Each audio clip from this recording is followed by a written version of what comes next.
Olá, pessoal. Boa tarde. Vamos acessando. Tudo bem com vocês? Vamos entrando aí na live.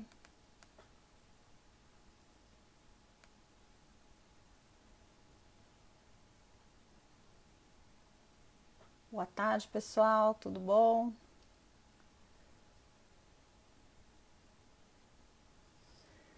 É isso aí. Estamos aí mais para mais um dia de live para a gente conversar sobre toda essa situação. Vamos chamar aí o pessoal, né? Deixa eu fixar aqui.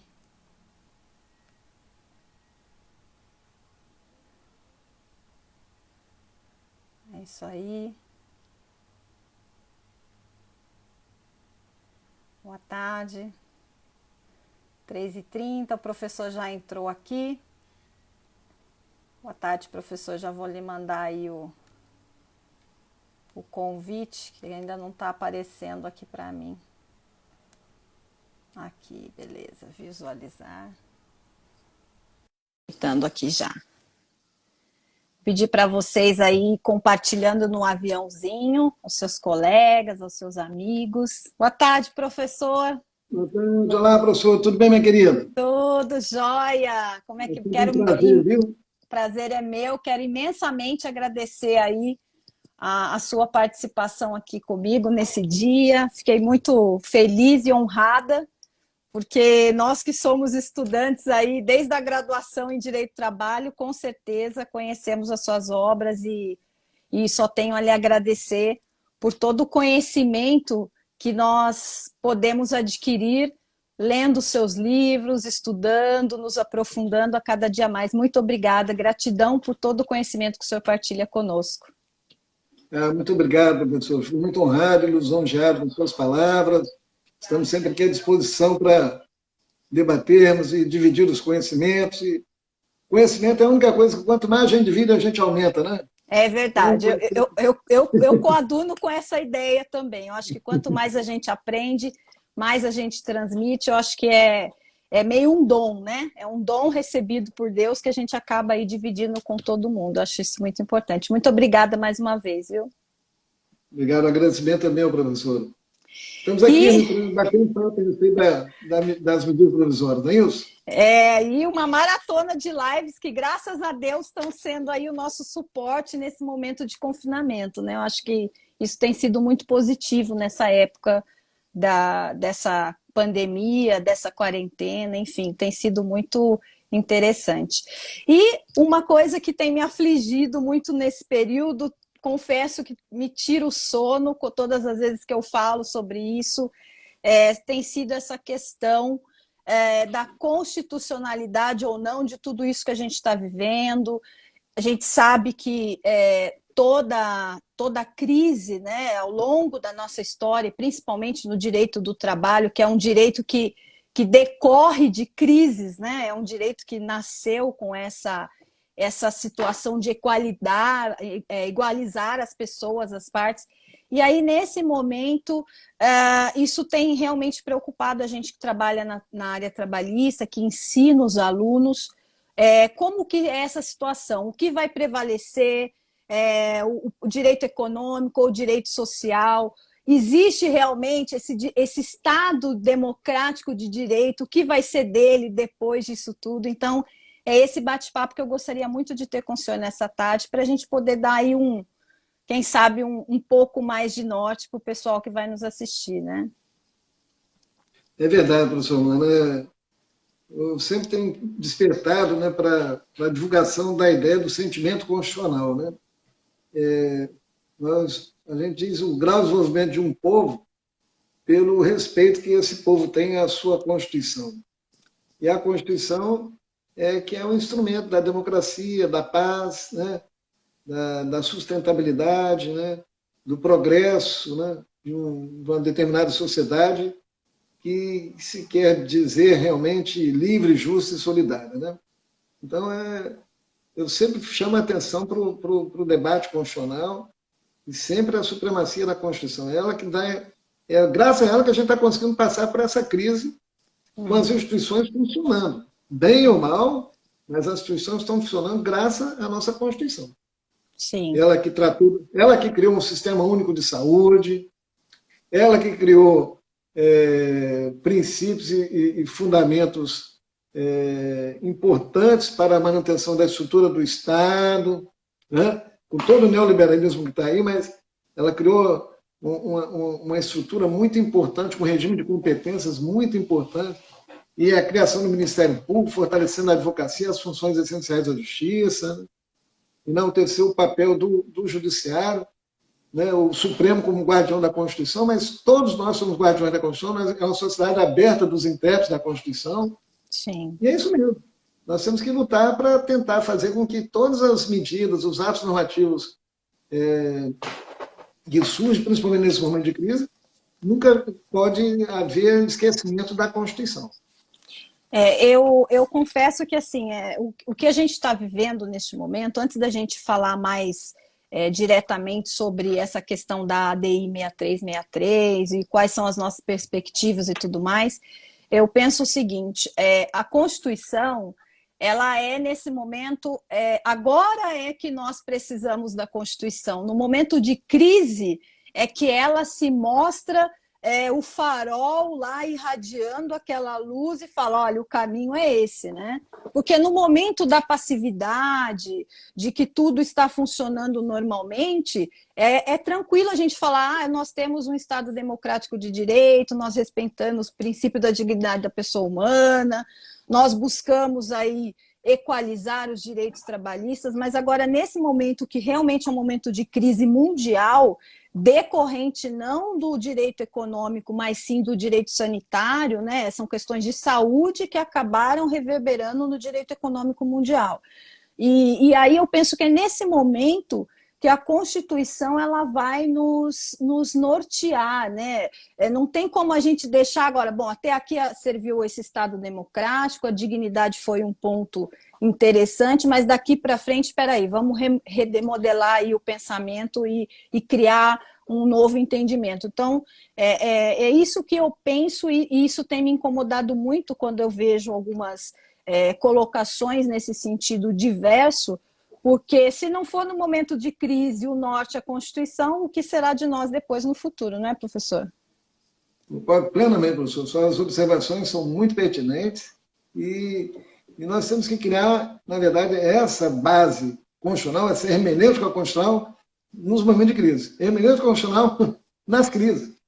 Para criarmos, né, vamos dizer assim, uma sólida base teórico, jurídico, prática, para que todas as crises que vierem a gente tenha pelo menos um suporte, não ficar nada as pessoas fazendo, parece uns puxadinhos, né? É uma medida, parece um puxadinho, lembra a história do puxadinho nos aeroportos? Cada hora vai fazer um puxadinho, assim como se fosse algo que nunca vai se esgotar e pega toda... agora mesmo pode estar saindo uma medida provisória, a gente nem sabe. Quer dizer, é uma produção como se fosse uma fábrica de legislação, quando na verdade era só a gente levar a sério a Constituição, trabalhar com a hermenêutica constitucional, construir a partir daquilo que já temos aí na ordenamento constitucional e dar a máxima efetividade, reinterpretando as normas e adotando novas técnicas de interpretação conforme, declarar nulidade com redução parcial ou total de tempo, enfim. Criar formas jurídicas, científicas e técnicas para superar esses entraves que surgem nesse momento, principalmente nesses momentos de conturbação, de calamidade. Voltei aí um pouco eu digo que a gente volta um pouco ali na doutrina mais inicial, ali as instituições de direito do trabalho, e quando a gente começa a buscar isso nos livros, a história, a gente vê que o Brasil ele já teve aí uma relação de direitos tardia, né? Ele fez a abolição da escravatura, mas ele demorou muito para se criar direitos, para ele pegar esses escravos e trazer para a economia, ele reconhecer a dignidade do trabalho humano, então tudo isso demorou muito. A República Velha ela foi muito lenta para fazer esse trabalho de garantias do empregado, né? E aí é uma coisa muito estranha, porque alguns historiadores e também alguns juristas colocam aí nos livros que a história ali, os documentos, inclusive, dos escravos, todo aquele passado foi queimado, né? Então, quando eu vejo essa situação que nós estamos vivendo hoje, não quer dizer, nós às vezes somos um povo até que meio que sem história nesse sentido de trabalho, de dignidade, que o trabalho não é mercadoria, isso demorou muito para entrar no texto constitucional, inclusive, né? É um paradoxo, né? Que o Brasil é signatário do Tratado de Versalhes, né? E o Tratado de Versalhes é que criou a OIT em 1919. Veja que os direitos trabalhistas, do ponto de vista internacional, eles são anteriores aos direitos civis e políticos, que foram reconhecidos depois só com a Declaração de 1948. Havia a Declaração Francesa, né, de 1789, que trazia o lema da liberdade, igualdade e fraternidade, mas ficou apenas no aspecto da liberdade, a liberdade para poucos, né, para os burgueses, os grandes comerciantes, ficaram de fora desse sistema de liberdade, igualdade e fraternidade, a mulher, o negro, o pobre, o homoafetivo, as pessoas com deficiência, as crianças, né? Porque tratam todos como igual perante a lei, quer dizer, a gente vê até aquelas criancinhas com terninhos e chapeuzinhos parecendo um adulto. Na verdade, é um adulto em miniatura, não pode ter nenhuma discriminação em favor de ninguém, todos são iguais perante a lei, mas havia atrocidades, a consequência disso é que o Estado era absenteísta e não intervinha nas relações. Aí surge o Estado social. Depois vieram regimes totalitários com intervenção, era tudo pelo Estado, nada fora do Estado, e o Estado é tudo. E depois nós chegamos à conclusão com a declaração, dizendo, não, que o que está na centralidade é a dignidade da pessoa. A dignidade da pessoa é um fim em si mesmo. Então, todas as atenções têm que ser voltadas para a pessoa. E a partir daí surgiram as constituições democráticas, né, do pós-guerra. Tivemos um período de expansão. Mas o Brasil, lamentavelmente, concordo com vocês, a gente ainda com uma cultura muito individualista, muito apenas do direito de propriedade, santo, sacro e sagrado. Tanto é verdade que a lei mais importante no Brasil, ao longo de toda a história, foi o Código Civil de 1916, Sim, que é o Código da Propriedade. O Código da Propriedade. Nós não despertamos sentimento constitucional. Tivemos 7 constituições e 2 códigos civis apenas. Um que durou quase um século. Né? Mais de um século, né? 1916. Até 2002. Então, quase um século. Quase um século. Então, realmente, se fosse 2016, né, mas foi até 2002, mais um século de vigência. Então, quer dizer, por isso é que a gente tem a baixa densidade de sentimento constitucional. O que a Constituição de 80 fez? Revolucionou isso. A Constituição acabou criando, reconhecendo valores, normas, que se subdividem em princípios e regras. Aí a gente agora tem que trabalhar com a nova forma de interpretar e de aplicar o direito. Né? E eu isso diria às vezes aí choca, as pessoas que estão com a cabeça lá no Código Civil ainda. Né? Exatamente. É isso que... É por isso que a gente choca, a gente vê nas faculdades, a gente ainda vê que a lógica é toda voltada para o Código Civil 16 ainda. É formar a visão meramente empresarial no sentido de patrimonialista. Só que, na verdade, hoje a gente tem os microsistemas da mulher, da pessoa idosa, da criança, da pessoa com deficiência. Isso tenta realmente corrigir essas injustiças sociais históricas, né? Por isso que é importante a sua abordagem do direito e da história. Tem toda a razão. Eu acho que nesse momento é aquilo, né? Eu lembro que eu quando criança, eu até hoje comentei isso aqui em casa, eu nasci antes da Constituição e quando eu tinha lá uns 10 anos, eu lembro que para a gente ter acesso à saúde, quando nós íamos a uma Santa Casa, por exemplo, da cidade, o meu pai tinha que apresentar o recolhimento do INPS naquela época, que era o IAPAS e depois o INPS. Se não estivesse paga aquela contribuição, você voltava para casa doente, porque ninguém te atendia. Né? Então, eu com 7, 8 anos, eu vi muito isso. E era um desespero, porque porque eu venho de família pobre. E eu vi o desespero que o meu pai tinha para todo mês fazer aquele recolhimento, porque se alguém ficasse doente, não teria acesso à saúde. Então, assim, são coisas que quando a gente olha, e óbvio, né, cada um tem aí a sua realidade, e aí isso acaba, eu concordo que influencia um pouco a situação no olhar de hoje. Mas, num geral, a gente tem que tentar ser imparcial nesse momento, mas olhar no geral, porque eu até vi uma foto que eu acredito que o professor tenha visto, que eu publiquei ontem, dos moradores de rua, e um pergunta para o outro: você já baixou o seu aplicativo? Porque realmente o dinheiro está lá. Mas e essas pessoas que estão ali pedindo esmola? Como que elas vão ter acesso a esse dinheiro? Como que o governo faz esse programa e pensou nessa pequena parcela de população que não tem acesso? Então, eu acho que esse é um ponto que incomoda muito, e uma coisa que eu também pensei, que eu acho que essa crise ela é ruim, ela é difícil, mas ela também vem deixar uma lição para nós, porque nós estávamos aí num diálogo, numa discussão trabalhista, se é legal ou não eu trabalhar sem vínculo, eu ser autônomo, eu ter a minha liberdade de fazer a jornada que eu quero. E aí agora, com essa situação desse vírus, ficou evidente que essa autonomia para o empregado, ela não é uma garantia da dignidade da pessoa humana, porque são esses os que mais estão sofrendo neste momento, né? Sem dúvida. Então, É interessante que o governo vem falar, está aumentando o número de desempregados.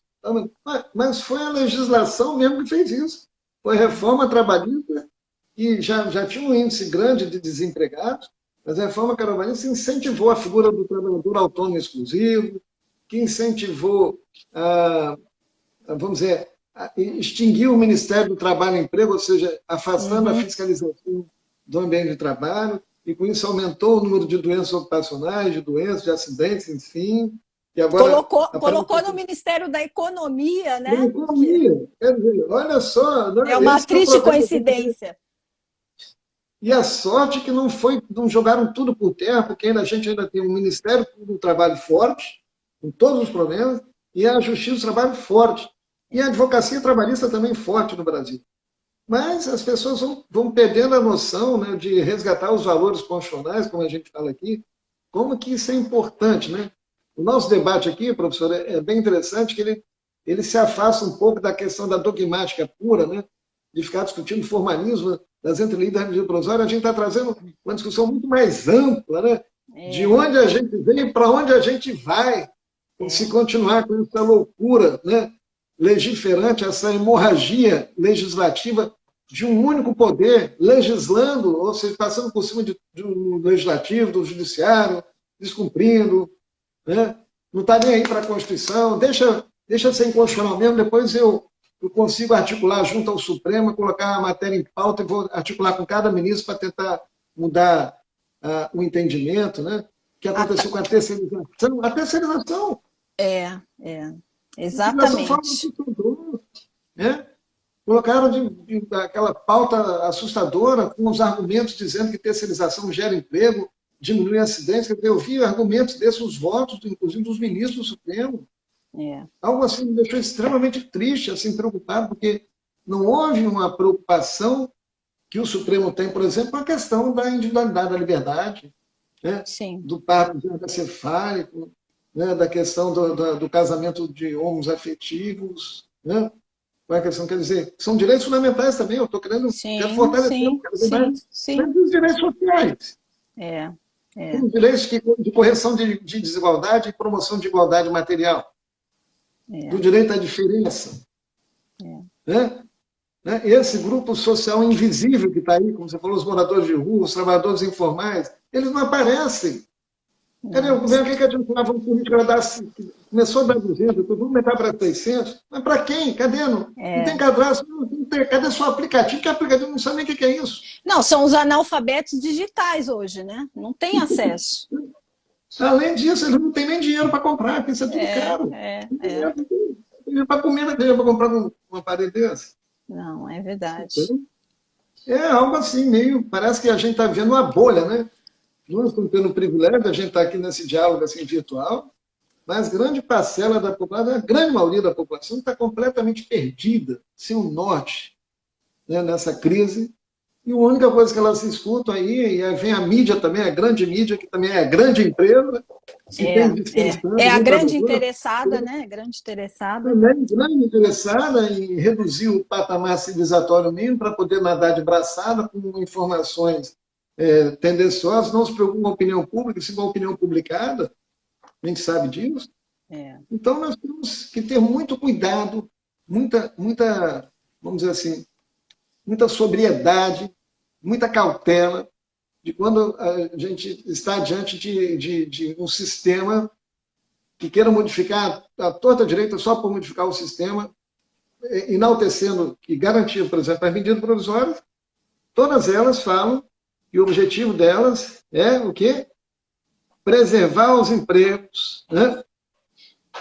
Preservar os empregos, manter a renda. Uhum. Mas quando você vai ler o dispositivo que ela está cumprindo a Constituição, olha só, a medida provisória, não, vou observar os limites da Constituição, nunca vi nenhuma legislação para poder fazer isso, né? Mas não, quando você vai vendo os artigos seguintes, toda medida provisória tem assim, vai observar os termos da Constituição, preservar o emprego, preservar a renda, mas você vai ver o resto das medidas provisórias, é tudo para retirar direitos, é tudo para favorecer uma parcela, que não é um micro, pequeno empresário também, que esses também estão sendo oprimidos. Sim. As legislações são feitas para os mega empresários. Tem até tem um termo que eu acho que eu assisti um debate do senhor também, que o senhor usou, e eu falei, é exatamente isso, a plutocracia, né? São poucos que estão aí com o poder, esses poucos é que acabam aí fazendo toda essa legislação que lhe favorece, na verdade, né? Sem dúvida, sem dúvida. É exatamente isso. É o governo dos mais abastados, aquele 1% da população que detém mais da metade do PIB, de toda a riqueza produzida no Brasil. E assim, eu pensei também uma coisa, e é indissociável para a gente pensar em democracia sem a centralidade da pessoa humana. Então, não tem como a gente começar com nenhum raciocínio jurídico e falar nós estamos sendo democráticos se nós não pensarmos nessa centralidade, porque foi exatamente isso que a Constituição de 88 ela pretendeu quando veio à tona. É o quê? Eu vou trazer esses que estão à margem, porque, por exemplo, aí agora já entrando um pouco aí no viés das MPs, quando eu pego um empregado e eu falo que o salário dele é irredutível, salvo se ele tiver ali a participação do seu sindicato, eu estou reconhecendo o quê? Eu sei que ele é a parte mais fraca dessa relação do direito, do trabalho, e que diante de uma situação, porque esse artigo ele prevê uma situação de crise, quando eu falo em redução de salário, obviamente a crise está implícita nesse artigo, né, nesse inciso. E aí quando eu coloco que isso só terá validade com a participação do sindicato, é por quê? Porque no próprio artigo 7º, quando eu deixo a despedida nas mãos do patrão, então, assim, o primeiro inciso já desequilibra isso, então eu tenho o poder, Tico, se você me disser não, eu vou te mandar embora. Então, sem a participação desse sindicato, o que essa pessoa vai dizer? Sim, eu aceito, né? Então, eu acho que isso daí também já é um embate aí, né? Sem dúvida, porque aí, na verdade, quando, embora a Constituição, né, tenha como princípios a dignidade da pessoa humana, o valor social do trabalho e o valor social da iniciativa, esse tripé, né, dignidade humana, trabalho e iniciativa, mas todas elas com valor ocupando a centralidade do sistema constitucional. Aí toda a construção da Constituição, lá no Catálogo de Direitos Fundamentais, tem que ser interpretada à luz desses princípios. Eu falo, são as normas de introdução ao ordenamento jurídico constitucional, do artigo 1º ao artigo 4º. Então, a partir dali que nós vamos partir para tentar interpretar e aplicar os demais direitos fundamentais. Porque a própria dignidade também é um princípio e é um direito. Eu tenho direito à dignidade. Qualquer um que você tem, pelo fato de ser uma pessoa, só a única condição. Mas as medidas provisórias, elas tentam incutir a ideia de que elas estão cumprindo a Constituição, mas não estão. Não estão. Por quê? Primeiro, ela já descumpre o primeiro postulado de que, nos momentos de crise, eu concordo com você, se tem um direito fundamental, que também é princípio constitucional, o da irredutibilidade do salário, salvo disposto em convenção ou acordo coletivo, quer dizer, somente em situações excepcionais, em situações de crise como essa, é que pode haver redução, mas desde que haja o quê? Convenção coletiva, acordo coletivo. Isso quer dizer o quê? Participação dos sindicatos. Sem a participação dos sindicatos, que são os sujeitos desses contratos coletivos, não pode haver redução do salário, porque se houver redução do salário, eu estou comprometendo o núcleo essencial da Constituição, que é a dignidade da pessoa humana e o valor social do trabalho. E a própria função social da empresa. Sim. Já que no Estado Democrático de Direito, a empresa não existe só para ter lucro. É. O lucro é fundamental no capitalismo, mas o lucro tem que ter uma função social. É por isso que quando eu sempre invoco lá o artigo 186 da Constituição, que traz os princípios da função social da propriedade rural.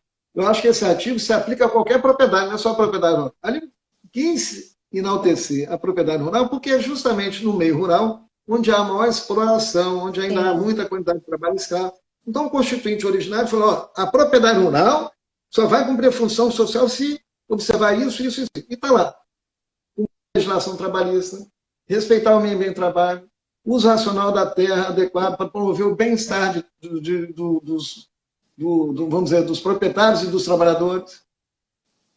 É isso que está lá, na função social da propriedade rural. Eu me aproprio daquele dispositivo e enalteço para toda a ordem econômica, claro, do artigo 170. Né?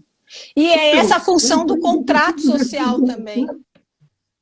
Essa função do contrato social. Eu abri uma empresa, o primeiro documento é o contrato social. Eu estou falando para a sociedade que eu, empresário, vou cumprir aquelas regras, inclusive ali de fazer os livros, de observar as leis e tudo mais, para daí eu dar efetividade àquilo que eu busco com a minha empresa, né? Essa consciência.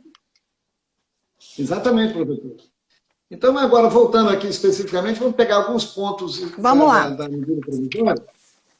Da medida provisória, por exemplo, a 936, que é a mais polêmica. A polêmica. Essa medida provisória, ela lá no artigo 10, lá no artigo 10 da medida provisória 936, ela prevê a possibilidade de redução dos salários, né? Artigo 10, né? Isso. E a garantia no emprego. Ela, no caso, se a empresa reduzir salário ou suspender o contrato, ela dispondo lá no artigo, deixa eu ver aqui, no artigo 10 da medida provisória. Fica reconhecida a garantia provisória no emprego ao empregado que recebeu o benefício emergencial de preservação do emprego e da renda, em decorrência de redução da jornada de trabalho e de salário ou da suspensão temporária do contrato de trabalho de que trata-se a medida provisória. Aí, aparentemente, o governo vem e faz a propaganda de que realmente, olha, vai reduzir salário ou vai suspender o contrato, mas o trabalhador vai ter preservado o seu emprego. O empregador não vai poder despedi-lo sem justa causa. Mas logo em seguida vem, no parágrafo, né? No parágrafo, esse artigo 10. Aí vem, no parágrafo 1º do artigo 10, a dispensa sem justa causa que ocorrer durante o período de garantia provisória no emprego previsto no caput, sujeitará o empregador ao pagamento, além das parcelas rescisórias, a uma indenização no valor de 50%, 70% ou 100%. Ou seja... Monetizou, né? Não há estabilidade, não há garantia no emprego, é uma pseudo-garantia, isso é só uma falácia. Por quê? Primeiro, reduz salário, né? Reduziu o salário nesse patamar que o governo tem. Aí reduziu, meu filho, fica tranquilo, que agora você reduziu o salário, eu vou manter seu emprego até o final do período de calamidade. Aí está lá o emprego reduzido. Mas você não sabe de uma coisa? A empresa agora voltou a ter lucro danado, mas eu já informatizei tanto, já transformei tudo em teletrabalho, transformei todos os empregados meus em autônomos, que é muito mais fácil botar autônomo, não tem nem fiscalização onde que está prestando serviço como autônomo. Que essa Eu indenização vou não é mandar essa nada. pessoa embora, eu mando embora, eu posso mandar embora, ele não vai pedir reintegração, porque eu vou dar a indenização, eu dou lá, quanto que é? 50% a mais, Uhum. eu dou. É isso mesmo. É. Então, na Que, verdade, o trabalhador vai ser duplamente penalizado. Ele vai reduzir o salário e ainda vai ser mandado embora. E ainda mais assim, o que vai acontecer? Se ele mandar embora durante a redução salarial, você acha que pela medida provisória ele vai ter direito? Não, volta o salário anterior porque foi mandado embora. Não, não tem essa previsão na medida provisória. não, é. Então o empregador pode reduzir o salário e depois pagar uma indenização. Então não tem garantia no emprego. Não tem. Não, Então, é isso não. que eu estou dizendo, por isso eu falo É, assim, é uma forma cínica de negar a vigência da Constituição. então, eu vou além, professor. Eu penso o seguinte, que isso, na verdade, não é o enfoque, o olhar não é esse. O olhar é de criar precedentes. O olhar é de, mais uma vez, como a reforma trabalhista, porque o que aconteceu com a reforma foi justamente isso. Ele veio e impôs, né, porque foi uma alteração que não teve discussão, não teve participação, então foi uma medida imposta para a sociedade, para o trabalhador. E aí o que acontece agora? É aquela coisa, né? Tem um ditado que fala: uma mentira contada várias vezes vira verdade. E aí, então, quer dizer, eu vou ferindo a Constituição, vou ferindo. Ah, mas vamos pensar aqui dessa forma, vamos adaptar aqui e vamos aceitando. Quando chega lá na frente, a Constituição, sem ter tido qualquer constituinte, ela não tem mais valor. E mais, para complementar esse meu entendimento, quando a própria comunidade jurídica ela acha que a Constituição já não é mais importante, aí realmente ela não será. Eu É penso nesse verdade. sentido. Faz sentido. Faz sentido. A sua observação é bem pertinente. Ela vai além do simples fato aqui da garantia no emprego, enfim. Né? Na forma, como eu disse, é uma forma muito singela de você prometer preservar emprego, mas que na verdade não é nada disso. É criar um mecanismo de facilitação para o empresário despedir. E a Mesmo sociedade. durante a crise, mesmo E a, durante a crise, que ele deveria ter o redobrado dever de garantir os empregos, que é o que diz o caput da medida provisória, a ideia é preservar emprego, aí sim, vem a disposição nesse sentido. Então, não tem nada de exatamente. preservar emprego. Não, eu penso isso também. Então, A gente cria aqui a ideia do poluidor pagador. Vem cá, eu vou continuar poluindo, vem, quanto que eu pago a multa? Tal, eu pago a multa e continuo poluindo. É isso. é. Eu pago a multa e continuo dispensando. E colocando naquele lugar daquele empregado um trabalhador autônomo exclusivo, um PJ. Eu vou transformar todo mundo em PJ. Todo mundo empreendedor. Virou num passo de mágica, com a reforma trabalhista, todo mundo virou empreendedor. Olha o problema que dá agora. O problema É, informal, olha, milhões de pessoas aí que estão sem poder receber benefícios, são invisíveis. é, Na economia são invisíveis. Não tem cadastro, no cadastro único do governo não tem nada.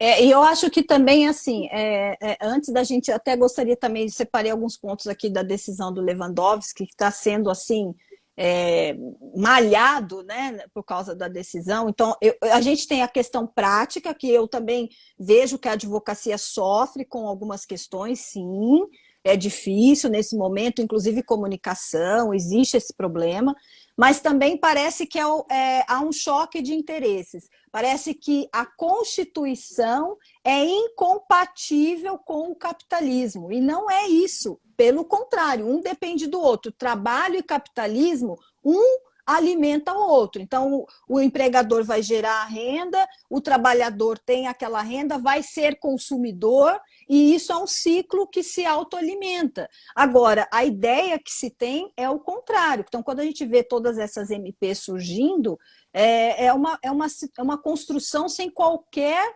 embasamento pensando na dignidade da pessoa humana. E aí, eu também destaquei aqui essa questão, porque é o que a maioria dos alunos tem me perguntado, que hoje advogam, professora, como que eu faço? O sindicato não aceita negociar. O sindicato sequer, eu quero reduzir 50 e o sindicato está falando, não, mais do que 25 eu não faço. E aí, essa questão que eu gostaria de colocar com o senhor, porque vou pôr o meu ponto de vista e o senhor fica à vontade com o seu, obviamente. Mas eu penso que se o sindicato, neste momento, ele não aproveitar e passar o recado de que ele é um negociador, que ele está ao lado do trabalhador e reverter toda aquela ideia de que a reforma veio e falou, ó, vamos até tirar a contribuição porque ele não serve para nada. Então, eu acho que é o momento que eles têm agora de negociar, e aquele que não negociar sem justificativa, no meu entendimento, inclusive, ele está abusando do seu direito sindical, né, como representante daquela classe de trabalhadores. O que o senhor me diz isso aí? Na mesma linha sua, eu tenho várias lives. Eu tive uma live com a professora Volha, a gente teve um debate intenso, né? Me parece que a adesão do ministro Lewandowski está corretíssima. A adesão dele invoca o diálogo social preconizado pela OIT, invoca as notas técnicas da ANAMATRA e do Ministério Público do Trabalho, ou seja, ele ouviu atores sociais técnicos, desinteressados. Qual o interesse que tem a ANAMATRA, qual o interesse que tem? A não ser que defender o ordenamento jurídico para que a Constituição prevaleça, né? São instituições que estão indo há muito tempo aí no cenário, sempre em posições de reconhecido valor social, de reconhecido espírito democrático. Então ele fez isso, citou na fundamentação, na razão de decidir dele, da decisão, e procurou dar a máxima, ou seja, os ordens de interpretação conforme, que é a técnica hoje, o Brasil tem adotado nos últimos 10 anos, o Supremo tem feito isso várias vezes, e entendeu que a medida provisória já estabelecia a comunicação, a própria medida provisória, né, no parágrafo 4 do artigo 11, já prevê a comunicação, no caso de acordo individual para reduzir salário ou suspender contrato, e a própria medida provisória determina que haja comunicação, deverão ser comunicados pelos empregadores ao respectivo sindicato, esses acordos individuais, impégios, né, prejudiciais ao trabalhador. Sim. Ora, se são acordos individuais que vão atingir o núcleo dos direitos fundamentais do trabalhador, que, ou seja, trabalho e jornada, obviamente, como a gente acabou de falar, é exatamente o momento em que vai ser obrigatória a intervenção do sindicato para validar essa vontade individual. Ou seja, qual é a exceção? Vou abrir exceção. Você pode fazer um acordo individual, a medida provisória? Eu acho que andou bem. Nesse momento de crise, tem que ser uma coisa rápida. A gente não sabe como é que vai ser agora. Até para o empregador salvaguardar os direitos do trabalhador, ou suspende e manda para casa. E o governo deveria entrar com mais aporte de recursos, né? O governo apareceu muito tímido. Ou então reduzir o salário, o trabalhador fica em casa sem trabalhar também, no caso desse, vai para trabalho remoto, enfim, reduz a jornada, portanto, reduz o tempo de exposição ao contábil. Tudo isso justificaria por interesse público, tá vendo? Interesse da saúde, ou seja, o empregador de boa fé está presença, vou reduzir sua jornada, vou reduzir o seu salário, você vai ter mais tempo para ficar em casa e se proteger do vírus. Essa que seria a lógica, meu ver. Bom, mas para fazer isso eu tenho que comunicar ao sindicato, porque eu estou reduzindo sua dignidade. Porque reduzir salário significa reduzir o patamar mínimo de dignidade da pessoa. Imagina que ele ganha um salário mínimo. Reduzir, a medida provisória fala que preservado o salário hora. Salário mínimo hora, não quer dizer que você ganha R$ 1.045, que é o valor do salário mínimo. Se eu diminuir 25%, já baixa para 800. Se eu diminuir 70%, vai para quanto? A medida provisória não estabelece patamar mínimo, né? Não. Colocou de acordo com faixa salarial, né? Então, levou em conta a jornada. Então, eu digo, nesses casos, a participação dos sindicatos ela é fundamental, não só para estabelecer o diálogo social, de que fala a OIT, para legitimar democraticamente essa situação, mas, sobretudo, porque o sindicato tem um dever institucional, está na Constituição, o sindicato cabe a defesa dos direitos e interesses coletivos e individuais da categoria. Se ele tem um dever de defesa, então, todas as situações, ele tem que tomar ciência e adotar toda a sua força, toda a sua atuação em defesa dos interesses coletivos ou individuais da categoria que ele representa. Senão ele perde a própria razão de existir. Sim, é o que eu penso também. Né? Então é para isso. E como se trata de dispensa individual, temos que examinar cada caso. Por isso falta critério de trabalho com interpretação conforme a Constituição. Né? Quanto maior a empresa, obviamente, vai poder ter mais acordos individuais, maior é a necessidade de intervenção do sindicato. Quanto menor a empresa, menor a intervenção. Sim. Uma microempresa com 2 empregados, realmente não faz sentido toda essa movimentação, né, para que possa haver a intervenção do sindicato para reduzir o salário. Ou seja, não precisa ter um acordo coletivo pontual para aquela empresa. Basta que o sindicato se manifeste, não precisa ter formalidade de um acordo com uma empresa com 2 empregados. Exato. Então, mas é essa justificativa que a gente escuta que fala, mas como exigir o sindicato de um dono lá do mercadinho, do bairro, que tem 2 empregados? Não é essa a questão. Né? Então, uma coisa é você ter que fazer um acordo coletivo para 2 empregados. Outra coisa é você ter o quê? A participação do sindicato. Não precisa ser acordo, porque o que está em pauta é o acordo individual. Ele vale ou não vale? E a boa-fé, que a própria Constituição presume boa-fé. A má-fé a gente tem que provar, né? Exatamente. Tanto é verdade que o ministro usou o artigo 617, que prevê, olha, se o sindicato se recusar, se a federação se recusar, se a confederação se recusar, o que eu faço? O que o ministro faz? Ele deu o artigo exemplificativo. Como é que interpreta? O empregador fez contrato individual para reduzir. Ele tem 10 dias. O que ele vai esperar 10 dias? Não. Fez hoje, já manda hoje no sindicato. Logo licença, logo o sindicato hoje. E manda para todo mundo. Sindicato, federação e confederação. Para não ter dúvida. Mandou para todo mundo. As entidades representativas. O empregador tem esse conhecimento. É fácil hoje em dia. Você pega lá o site, você vê lá. Qualquer empresário faz isso. Você, por um telefone, você consegue descobrir isso. Um catálogo eu vou interferir. Eu vou interferir o senhor um pouquinho só para colocar um exemplo. Eu recebi ontem uma colocação de uma pessoa que falou o seguinte, doutor, eu não vou conseguir negociar porque o sindicato já mandou um áudio aqui que não vai reduzir salário, que ele não aceita conversar sobre isso. Eu falei, ok, então você guarde esse áudio, porque é a prova que se no futuro surgirem reclamações trabalhistas, você está falando, olha, eu fiz o que eu deveria fazer, porém o sindicato injustificadamente foi, aí a postura dele eu não vou renegociar. É esse o caminho, não é? Esse é o caminho.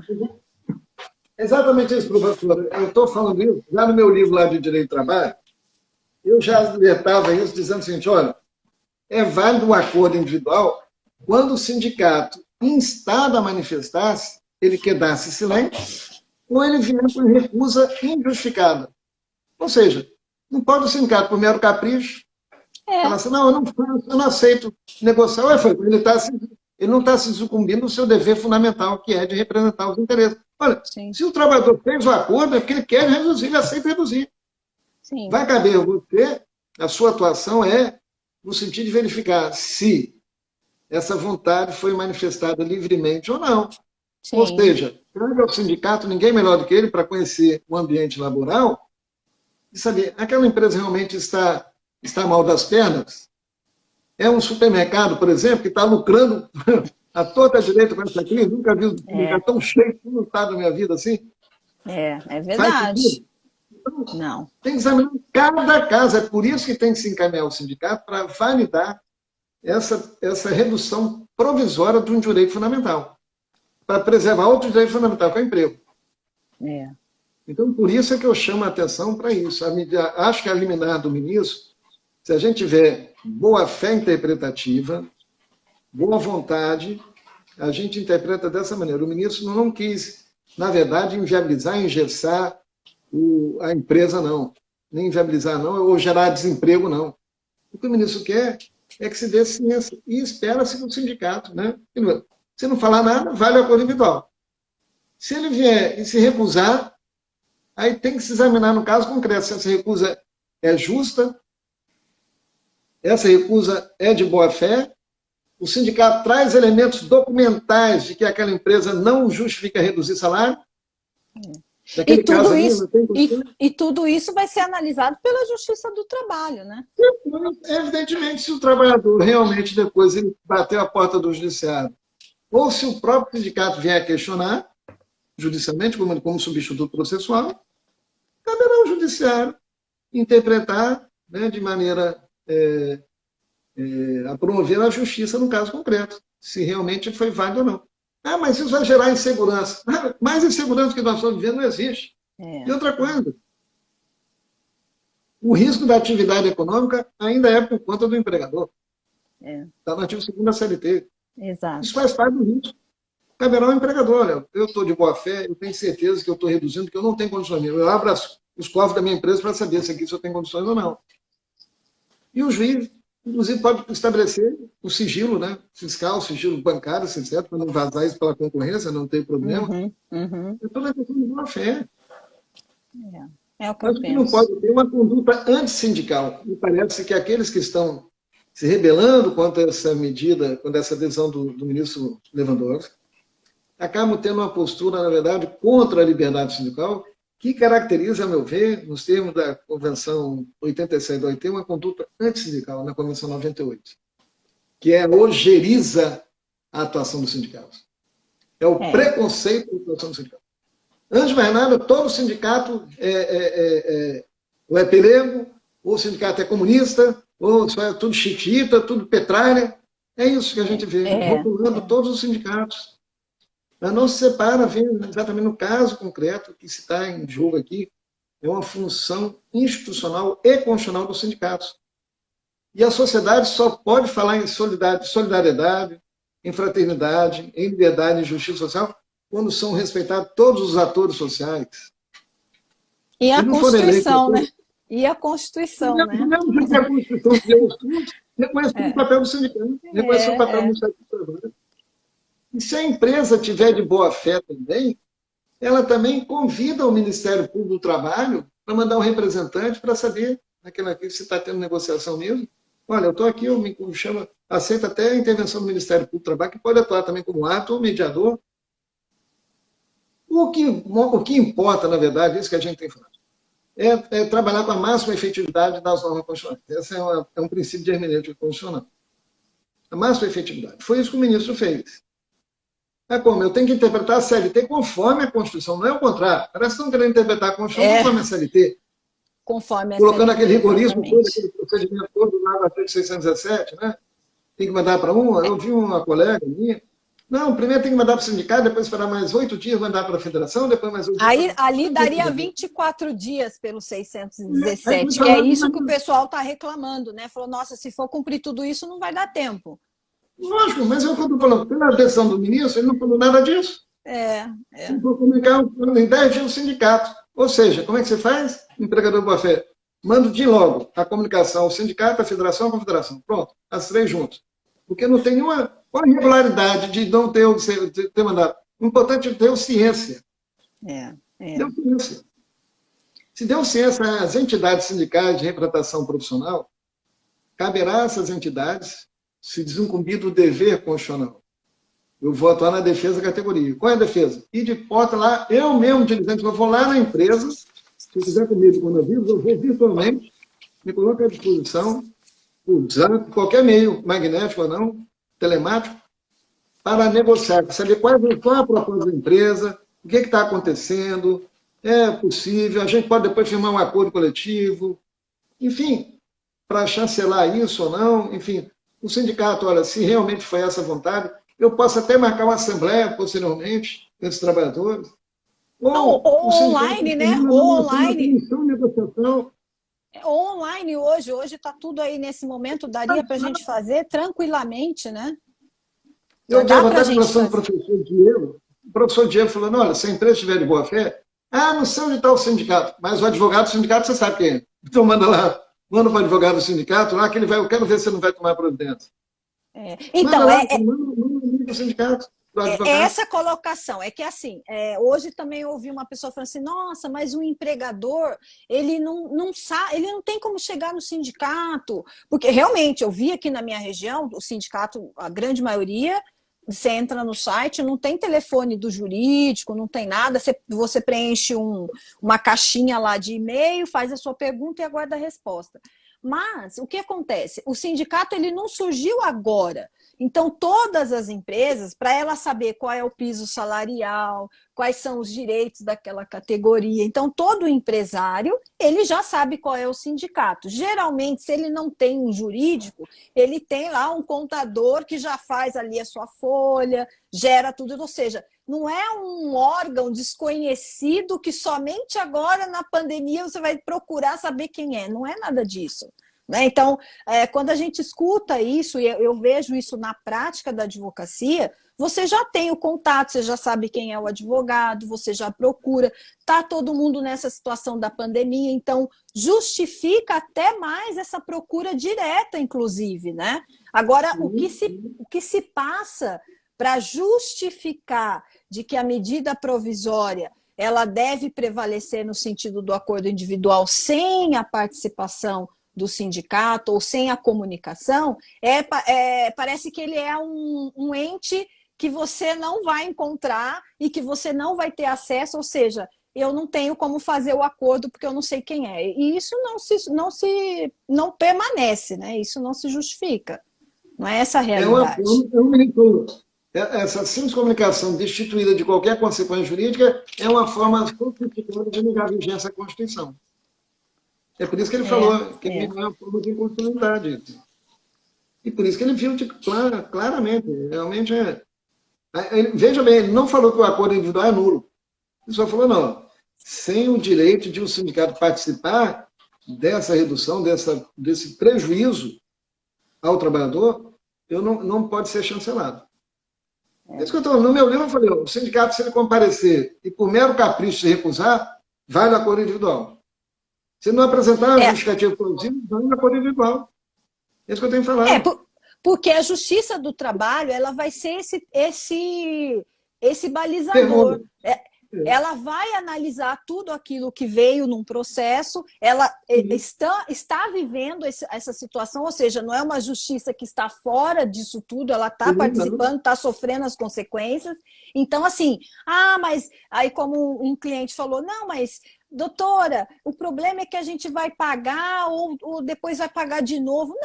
Não é pagar de novo. A questão é, vamos observar o que deve ser feito conforme a Constituição e depois, se infelizmente isso gerar uma demanda, a gente vai colocar toda essa documentação, toda essa comunicação que não teve esse retorno, porque senão a gente fica pensando no que vai acontecer para justificar um pensamento desconforme com a Constituição Federal e o Estado Democrático de Direito. Né? Então, eu acho que é essa condição que me preocupa, porque eu penso essas alterações, essas concessões, eu afasto uma norma constitucional hoje, amanhã eu afasto outra, então isso começa a ficar tão normal que, de repente, eu tenho uma Constituição no papel, mas eu não tenho efetividade desse Estado Democrático de Direito, que já era uma discussão que a gente, estudando, né, e refletindo, a gente já estava nessa preocupação, como dar efetividade aos princípios constitucionais, às regras do Estado Democrático. A gente já está vivendo isso na advocacia trabalhista, já é difícil. Né? O que o senhor me diz disso? Como garantir a efetividade? Eu estou falando, é um trabalho árduo, né? Porque é uma posição contra-majoritária, vamos dizer assim, né? E isso exige muito esforço e, acima de tudo, muita técnica e muita vontade, muito estudo, né? Isso que eu falo, estimulo os advogados sempre a continuar estudando, a se preocuparem com essa nova vermelha constitucional, que a única salvação da lavoura é isso. Desde a reforma trabalhista, estou falando, olha, vai logo desde a petição inicial já questionando, pré-questionando a inconstitucionalidade do juiz. Não tem condição de apresentar pedido líquido, por exemplo, vai logo pré-questionando, porque isso viola o poder. Estimula esse debate, quando de tanta gente falar nisso, as pessoas vão pensar, nós temos a Constituição finalmente, né? É isso que eu digo. Agora a gente está vendo como é que é importante a Constituição, e justamente é nesse momento de crise que a gente vê a importância da Constituição. Eu penso isso, essa orientação é nesse sentido, e eu acho que a reforma trabalhista, ela veio justamente para dar esse levante, trazer a advocacia trabalhista para esse raciocínio, porque realmente antes ela tem coisa boa, a reforma? Eu penso que tem, principalmente alguns pontos ali processuais, enfim, alguma coisa boa ela trouxe. Tirou direito material, reconhecemos, mas ela tinha alguns ajustes que ao longo dos anos a sociedade foi mudando, a necessidade foi mudando e isso foi necessário. Mas também ela fez com que essa mudança de raciocínio dos atores ali da justiça trabalhista, dos advogados de empresa, de empregados, eles têm que ter essa atualização, porque senão realmente, se eu fizer a minha petição como eu fazia 10 anos atrás, o risco de eu levar uma improcedência para um empregado, por exemplo, é enorme. É enorme. Né? Então, se eu for, principalmente assim, eu tenho muito isso, a questão do dano moral, por exemplo. Se eu falo um dano moral e o meu cliente, se for empregado, ele não tiver como produzir essa prova, o que a reforma veio? Ela trouxe a modificação do ônus da prova. Ela aperfeiçoou isso. Agora, se eu não utilizar aquilo que mudou a meu favor, eu não vou ter efetividade. Então, quando eu vejo uma crítica nesse sentido, eu falo, gente, espera aí, vamos olhar o que é interessante.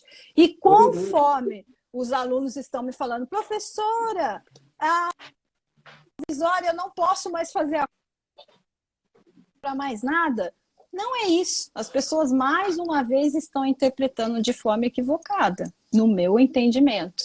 Não, se me perguntarem como consultor, faça os acordos individuais, manda os documentos do sindicato, fique à disposição para dialogar e atue de boa fé, guarde toda essa documentação e depois, se o trabalhador ou o sindicato entrar com a ação, você traga isso tudo para juízo. E aquele que tiver de boa fé, eu sempre acredito, quem tiver de boa fé, a justiça vai estar do lado.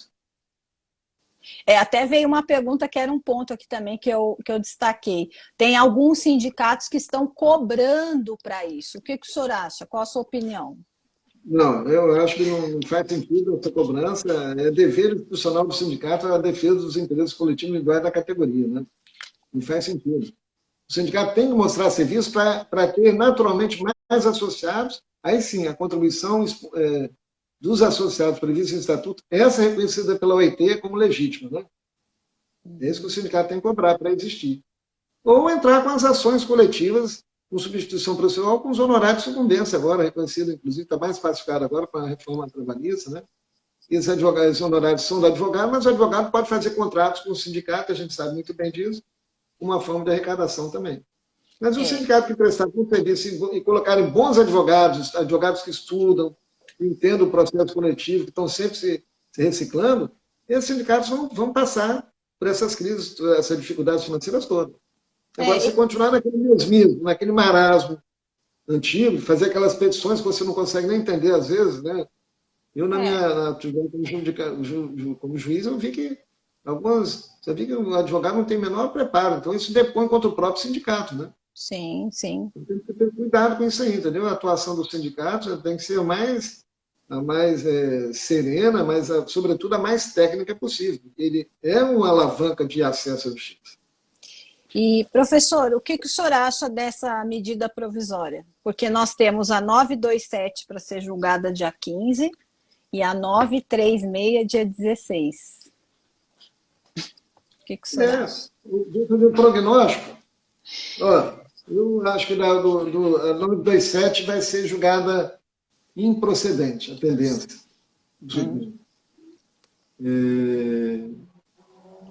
Por conta dos direitos que estão lá, na verdade, a não ser uma questão de férias, né? Mas os outros direitos lá não vão ter uma inconstitucionalidade muito gritante. Mas a 936, que trabalha prevê drástica redução de direitos fundamentais, essa 936, se o Supremo não adotar uma postura forte de defesa, de guardião da Constituição, nós vamos ter tempos sombrios pela frente aí. Isso é momento. Isso pode ter uma revolta muito grande dos trabalhadores, né? De entender que o Estado, quando eu falo Estado, lato sensu, é que o Executivo, Legislativo, Executivo e Judiciário viraram as costas dos trabalhadores, e aí vai ser aquele... Eu tenho muito medo disso, de uma convulsão social. Eu falo sinceramente isso. Eu acho assim que a gente tem que... E aí a gente perde as esperanças nas instituições. E aí fica em risco a própria democracia. Eu não sei a quem interessa isso. A mim não interessa. Eu defendo a paz, defendo a democracia e defendo os direitos fundamentais. Né? Então, E a Constituição, ela vale ou não vale, né? Até aquele livro lá do Working que fala que se o governo não levar os direitos a sério, é evidente que também não levará a lei a sério, né? sem dúvida, sem dúvida. É. E é um risco muito grande, né? Um risco para a paz social, né? O Brasil, a oitava economia do mundo ainda, né? E nós vamos entrar numa situação de um abismo social e econômico muito grande, né? Eu não acredito, porque a própria medida provisória, por exemplo, forneceu linha de crédito para os empresários, para o pequeno e médio empresário, aqueles que